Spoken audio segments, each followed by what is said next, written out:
Halo semuanya, kembali lagi dengan Bang Oyan di alur cerita novel Tales of Herding Gods episode 57 versi novelnya.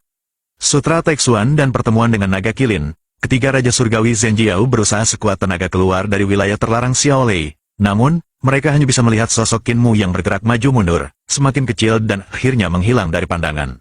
Mereka saling berpandangan dan menghela napas panjang. Seandainya sejak awal aku tahu bahwa tugas ini sesulit ini, aku tidak akan menerimanya, gumam salah satu dari mereka. Raja Lutian menyeka uban hitam dari wajahnya, lalu bergumam dengan muram. Generasi Shenhirar kali ini benar-benar sulit diduga. Kedua tetua lain pun mengangguk, merasakan hal yang sama. Si Tian Wang berkata, bagaimanapun, semuanya sudah berakhir. Meski pemimpin bijak itu masih muda, dia telah muncul. Ini merupakan berkah bagi ajaran suci kita. Namun, kita juga perlu segera menyelidiki urusan para dewa. Raja Lutian dan Raja Langit Surgawi mengangguk mantap. Ya, kita harus mencari tahu siapa sebenarnya yang berani menyerang ajaran suci kita. Si Tian Wang tampak sedikit cemas, lalu berkata dengan sungguh-sungguh. Aku tidak terlalu khawatir soal itu, yang lebih penting adalah, apakah rahasia bendera teleportasi milik kita sudah bocor? Musim gugur kali ini terasa begitu penuh gejolak, lihat. Sepertinya itu sudah mencapai perbatasan Luzhu. Huozu, jangan-jangan tanah suci kita bergerak hingga ke langit Huozu, seru salah seorang dari mereka dengan kaget. Wajah Yu Tianwang sedikit berubah, ia menarik napas panjang dan mengeluh. Huozu sudah memberontak, bahkan keluarga dekat kaisar pun ikut memberontak, dan kekuatannya tidak kecil. Jika pemimpin suci kita jatuh di Huozu, maka akan sangat berbahaya. Gunung Senglin, yang tersembunyi di wilayah terlarang Xiaolei, menjulang tinggi ke langit. Tanah suci itu tidaklah diam, melainkan terus bergerak. Di sana terdapat sebuah tempat bernama Wang Yuan. Dari Wang Yuan, siapapun bisa melihat ke bawah jurang, bahkan semut-semut di tanah akan terlihat jelas. Namun kali ini, karena tergesa-gesa, para Raja Surgawi tidak sempat pergi ke Wang Yuan untuk mengamati. Akibatnya, Qin Mu berhasil keluar dari tanah suci tepat saat Gunung Senglin bergerak melintasi langit di atas Nuzu. Semoga saja hierarki suci tidak gugur di medan perang, gumam Lu Tianwang dengan nada berat. Qin Mu jatuh dari langit. Foxlinger segera mengibaskan angin iblis untuk menopangnya. Qin Mu pun berjalan di atas angin dan perlahan turun ke tanah. Meski sebagian besar vitalitasnya terkuras, ia tetap selamat. Sudah lama aku tidak kembali ke Akademi Taixue. Sebagai Dr. Taixue pertama, aku bahkan sudah diangkat sebagai pejabat oleh Kaisar, tapi sampai sekarang baru menghadiri satu kelas saja, gumamnya sambil tersenyum getir. Ia menoleh ke sekeliling, lalu meminta Hulinger mengeluarkan peta Yankang dari bagasi. Setelah membandingkan gunung-gunung di sekitar dengan yang ada di peta, ia menemukan titik lokasi. Ini Huozu, tapi masih cukup jauh dari ibu kota.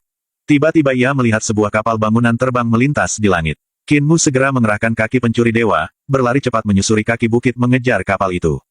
Kapal bangunan tersebut bertanda panji kafilah, digunakan untuk membawa pedagang sekaligus penumpang. Meski zaman sedang kacau dan peperangan pecah di mana-mana, kapal semacam ini tetap beroperasi. Qin Mu melesat makin cepat, ia menapakkan kakinya di udara, berlari seperti berjalan di atas tanah. Hanya dalam beberapa helaan napas, ia berhasil menyusul dan mendarat di atas kapal. Cang, cang, cang, begitu kakinya menyentuh dek, puluhan pedang terhunus mengarah ke lehernya dari berbagai arah. Tenang semua, aku hanya ingin menumpang kapal ini. Qin Mu buru-buru mengangkat tangannya, mencoba menenangkan keadaan. Di dek terdapat puluhan orang, kebanyakan pedagang, beberapa makhluk gaib yang menjadi pengawal, serta beberapa pejabat, semua menatapnya dengan waspada. Seorang pria besar tanpa baju, bertato di sekujur tubuh, yang tampaknya adalah kapten kapal, maju mendekat sambil menatap Qin Mu dari atas ke bawah. Anak muda, kau mau kemana? Tanyanya curiga. Qin Mu bertanya balik. Apakah kapal ini menuju ibu kota? Kapten mengangguk. Ya, menuju ibu kota, tapi ongkosnya 100 koin Hong. 100? Qin Mu hampir berteriak. Mahal sekali, dari Jiangling ke ibu kota biasanya hanya 10 koin Dafeng. Bagaimana bisa naik jadi 10 kali lipat? Kapten hanya tertawa dingin. Keadaan sedang tidak aman. Perang terjadi di mana-mana, jalur ini penuh bahaya. Menjalankan kapal sekarang sama saja seperti mengikat kepala di pinggang. 10 kali lipat saja sudah dianggap wajar. Qin Mu akhirnya mengangguk dan membayar ongkos itu. Ia sadar, jika harus berjalan kaki, paling cepat ia baru tiba di ibu kota 10 hari kemudian, itu pun dengan risiko besar. Di dalam kapal, para pedagang sibuk berbincang. Aku dengar Qiu Diei di Linzu juga ikut memberontak, kata seorang pria tua. Qiu Diei itu bukan orang sembarangan. Sebelum masuk ke istana, dia adalah penguasa istana Li Qing, basis kultivasinya sangat luar biasa, dan banyak muridnya yang kini jadi jenderal perbatasan. Jika istana Li Qing ikut memberontak, dunia ini akan makin kacau. Pedagang lain menimpali, San Qibo juga memberontak, itu keluarga suci Zhenglong, Cha Guifei bahkan keturunan mereka. Ku dengar kali ini mereka pun melawan istana, hingga Cha Guifei dibuang ke istana dingin. Percakapan itu berlanjut dengan kabar simpang siur, salah satunya tentang guru negara Yan Kang. 3 bulan lalu, pendeta Tao menantang ke Akademi Taiyuan, guru negara pun hadir, tapi katanya terluka parah. Bahkan, ada bau busuk dari tubuhnya yang ditutupi wewangian. Setelah itu, banyak sekte mulai berani memberontak. Qin Mu yang mendengarnya hanya mengerutkan kening. Ia pernah melihat langsung guru negara Yan Kang di aula Taixue, dan memang sempat mencium wangi obat dan rempah. Tapi ia tahu betul, itu bukan bau luka membusuk, melainkan aroma obat biasa. Orang-orang benar-benar salah paham. Batinnya, luka Guosi jelas sudah sembuh. Namun, rumor ini justru membuat banyak sekte yang tadinya ragu, kini berani memberontak.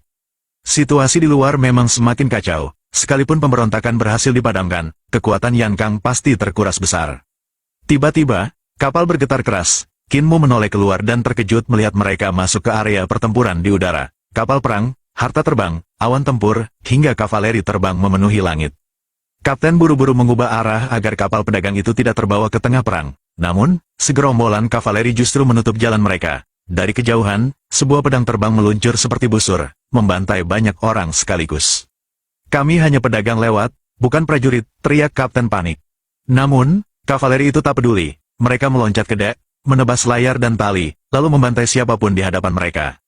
Qin Mu segera bersiap. Ia teringat kotak pedangnya. Namun semua pedangnya sudah hancur di laulan. Ia pun meraih pedang Sao Bao dari kantung kerakusan.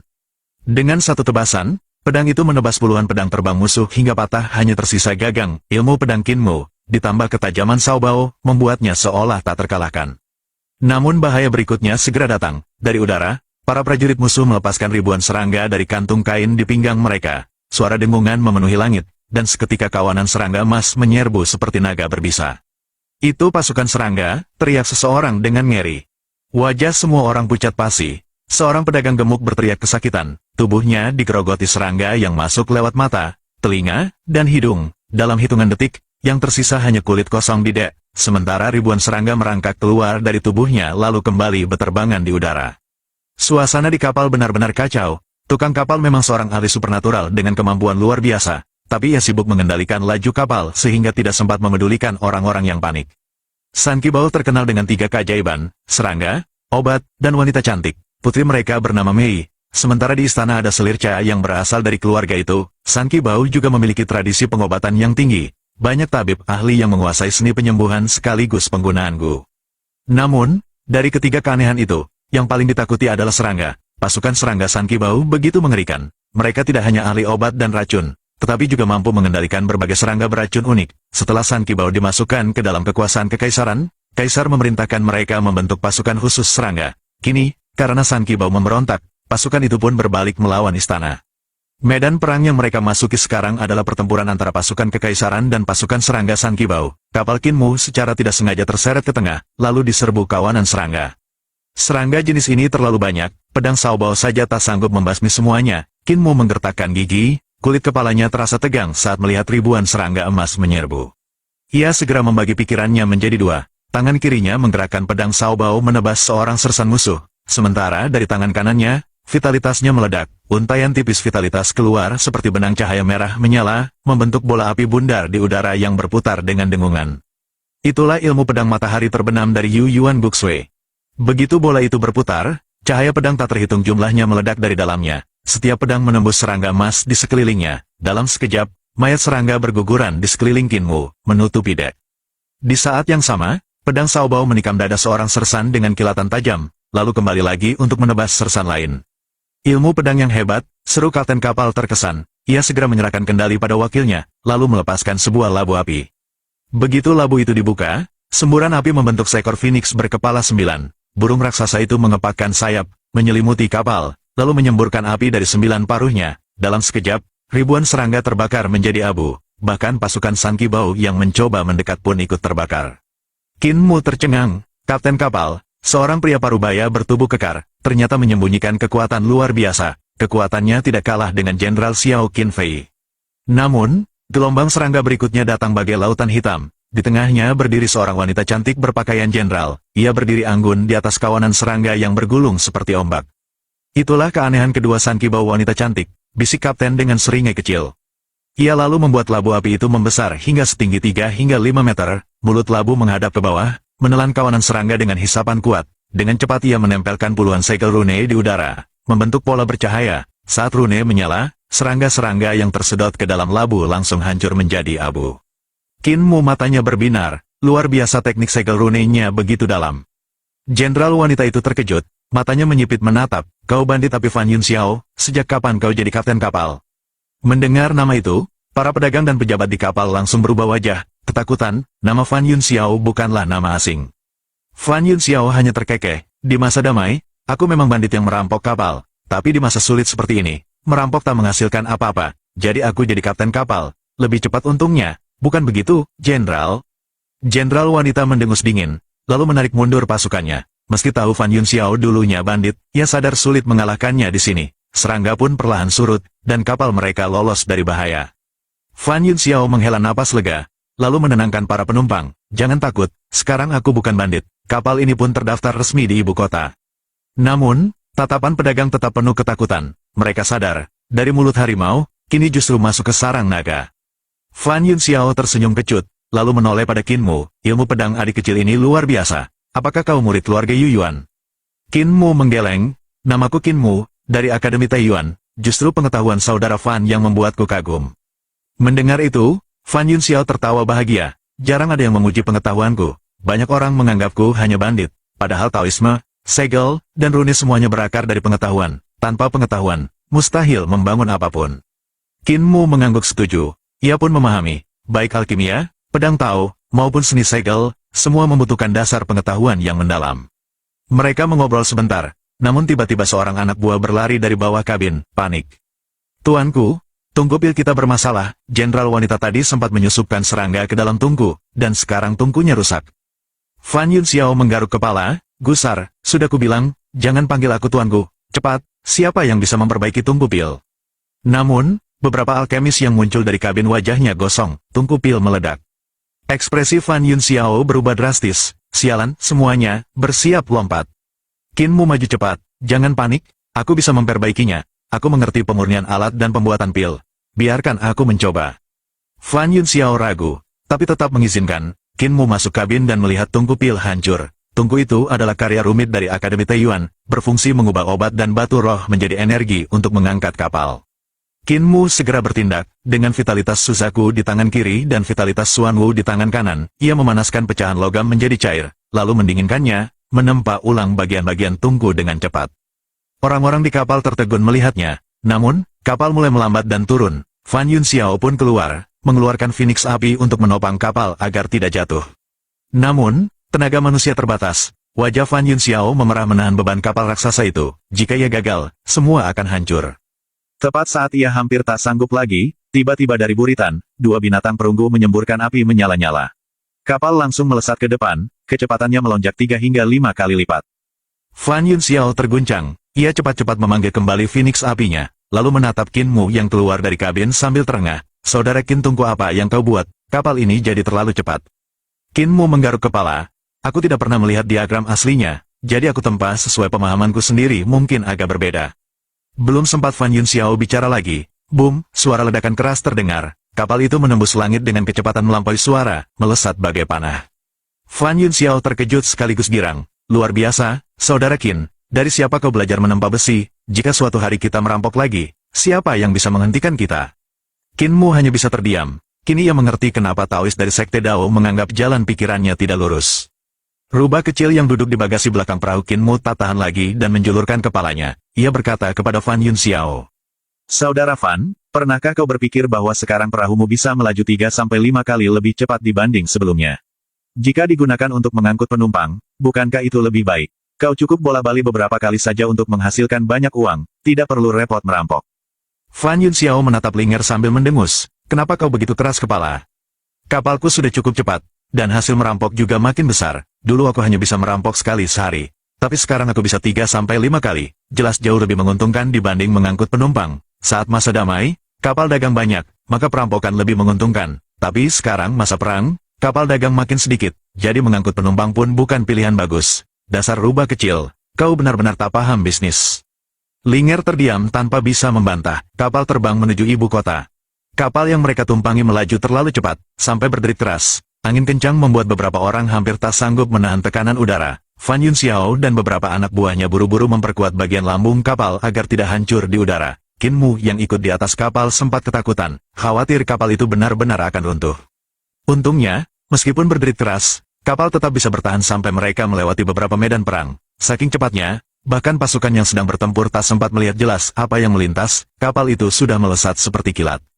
Fan Yunxiao sendiri heran dan kagum, tungku pil hasil penyempurnaan Qin Mu benar-benar terlalu hebat. Dengan kecepatan ini, perjalanan yang biasanya memakan waktu 7 atau 8 hari, kini hanya ditempuh lebih dari sehari saja. Namun, kehebatan tungku itu juga punya kelemahan, terlalu boros menghabiskan batu roh dan bahan obat. Akhirnya, saat mereka tiba di ibu kota, hari sudah berganti pagi, kapal pun melambat karena persediaan batu obat habis, lalu perlahan turun dan mendarat di pasar kereta. Fan Yunxiao dan catatan pengadilan beberapa pejabat kota segera datang memeriksa. Wajah Fan Yunxiao langsung berubah drastis. Ia cepat-cepat menyerahkan sebuah gulungan sambil berkata dengan gugup. Saya baik-baik saja, ini hanya beberapa transkrip pengajuan kecil. Pejabat itu meliriknya. Ternyata isinya adalah catatan pengadilan yang sangat serius. Ia mengerutkan kening dan berkata dingin. Kejahatanmu seharusnya dihukum mati dengan 1000 tebasan. Bagaimana mungkin kau bisa hidup bebas? Fan Yunxiao hanya bisa tertawa kering. Itu semua berkat kemurahan hati pengadilan. Saya sangat berterima kasih atas belas kasih itu. Qin Mu turun dari kapal, bersiap meninggalkan tempat itu. Namun Fan Yunxiao buru-buru merangkul bahunya sambil tersenyum. Saudara Qin, apa masa depanmu di Akademi Taiyuan? Lebih baik ikut denganku saja. Kita bisa lakukan bisnis besar, keuntungan tak terbatas. Qin Mu menggeleng sambil tersenyum. Saudara Fan, kau di Dao Sekte mungkin dikenal sebagai perampok, tapi di Akademi Taiyuan aku punya nama baik. Aku lebih suka menjaga reputasi itu. Linger menimpali dengan penuh keyakinan. Benar. Kata, berniat jahat, tak pernah ada hubungannya dengan Tuan. Fan Yunxiao terpaksa menyerah. Ia bergumam, sayang sekali, dengan bakatmu, janganlah jadi bandit. Oh ya, aku sempat mencuri 1 jilid Sutra Taixuan ketika keluar dari Dao Sekte. Kau kan suka dengan perhitungan dan ilmu aritmatika, ku berikan saja padamu. Mata Qin Mu berbinar, ia cepat mengambil kitab itu.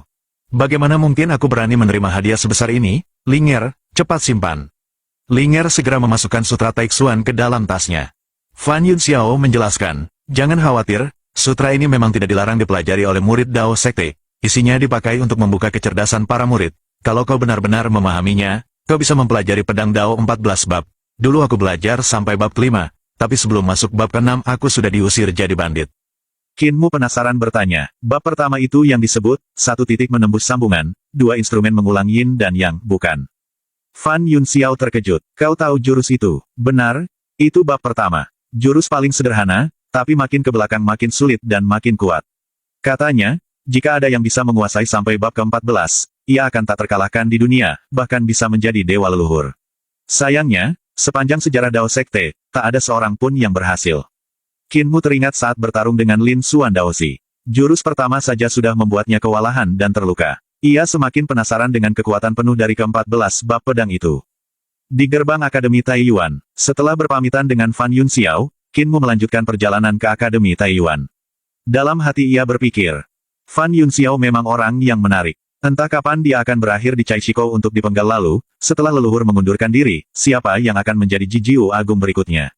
Mungkinkah Jijiu Bashan? Qin Mu sangat berharap Bashan, karena hanya dia yang berani melakukan reformasi penting, seperti mendirikan jabatan Dr. Taixue untuk memperkuat posisi Akademi Taiyuan melawan Dao Sekte maupun Kuil Daloyin. Sesampainya di gerbang Gunung Akademi, Qin Mu terkejut melihat naga kilin yang dulu pernah ia temui.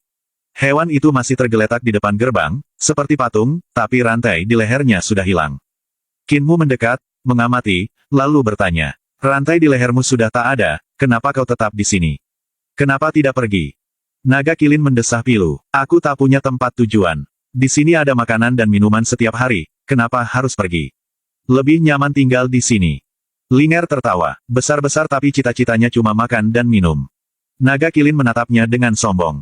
Kau rubah kecil takkan mengerti ambisi kilin. Namun, saat bicara lebih jauh, ia mengaku sudah berbulan-bulan tak diberi makan karena tuannya pergi. Bahkan ia sering dibuli oleh sapi penjaga lain. Qin Mu pun merasa kasihan. Akhirnya, Qin Mu berkata, kalau begitu ikut aku saja. Aku akan menanggung makan dan minummu, tapi dengan syarat kau juga harus membantuku.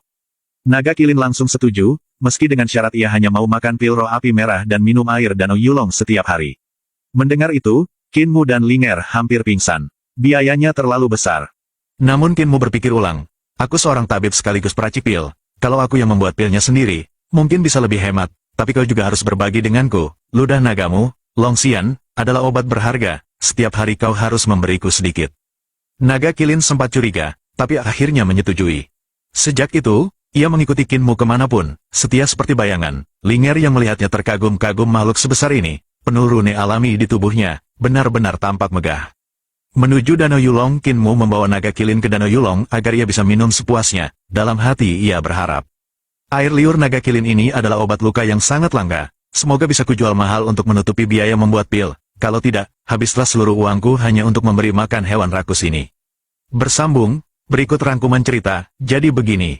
Saat Qin Mu bersama Fan Yunxiao dan Linger menempuh perjalanan menuju ibu kota dengan kapal terbang, kapal yang dipasangi tungku pil buatan Qin Mu melesat sangat cepat, bahkan melewati medan perang tanpa sempat terlihat musuh. Namun, laju yang terlalu cepat membuat kapal berderit keras, hingga Fan Yunxiao harus memperkuatnya agar tidak hancur di udara.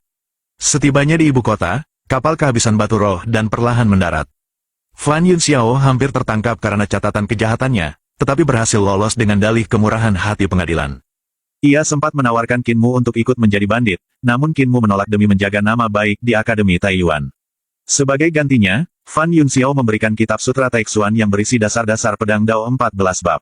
Qin Mu kemudian menuju Akademi Taiyuan dan di gerbang bertemu kembali dengan naga Kilin, bekas tunggangan leluhur. Kilin itu ditinggalkan, kelaparan, dan akhirnya memutuskan mengikuti Qin Mu dengan syarat diberi makan pil khusus. Qin Mu membawa naga Kilin ke Danau Yulong untuk minum. Dalam perjalanan, Linger menilai betapa megah dan besar tubuh Kilin itu, namun juga khawatir biaya makannya akan menguras harta mereka. Qin Mu berencana menyeimbangkannya dengan memanfaatkan air liur Kilin, Longxian, yang merupakan obat berharga. Sejak itu, naga Kilin mulai setia mengikuti Qin Mu sebagai pendamping sekaligus tanggungan barunya.